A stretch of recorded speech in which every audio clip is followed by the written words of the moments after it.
সামনেই আসছে জন্মাষ্টমী।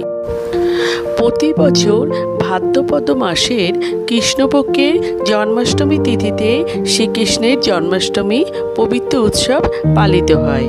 আর জন্মাষ্টমীর দিন ভগবান শ্রীকৃষ্ণের কাছে নানা রকমের ভোগ নিবেদন করা হয়। বন্ধুরা, আমরা জানি ভগবান শ্রীকৃষ্ণকে 56 ভোগের আয়োজন করা হয়, কিন্তু সত্যি কথা বলতে কি আমাদের সেটা সবাইকার পক্ষে সম্ভব হয়ে ওঠে না।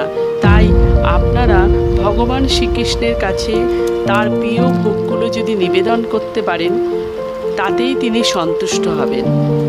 তাই আপনারা ভগবান শ্রীকৃষ্ণের কাছে তার প্রিয় ভোগগুলো নিবেদন করতে পারেন। ক্ষীর পরমান্ন, তালের বড়া। ভগবান শ্রীকৃষ্ণ তাল পাকার সময় জন্মেছিলেন বলে তাই তাল ছাড়া তার কৃষ্ণ পূজা অসম্পূর্ণ। আবার শ্রীকৃষ্ণের কাছে আপনারা নাড়ু নিবেদন করতে পারেন, কারণ গোপালকে আমরা নাড়ু গোপাল বলে ডাকি। ভগবান শ্রীকৃষ্ণের কাছে আরেকটা অত্যন্ত প্রিয় ভোগ নিবেদন করতে পারেন, যেটা হচ্ছে মালপোয়া। তাছাড়াও আপনারা শ্রীকৃষ্ণের কাছে মোহন ভোগ নিবেদন করতে পারেন।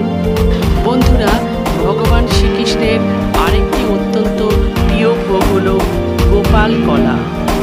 চাল, নানা রকমের ফল আর নারকেল কোড়া মিশিয়ে তৈরি হয়ে যায় এই গোপাল কলা। ভগবান শ্রীকৃষ্ণের বাল্য নাম অনুসারে এই ভোগ ওনাকে নিবেদন করা হয়। তাই বন্ধুরা, জন্মাষ্টমীর দিন শ্রীকৃষ্ণের কাছেই হোক বা বালগোপালের কাছেই হোক, প্রত্যেকটা ভোগের ওপর তুলসী পাতা অর্পণ করে দেবেন।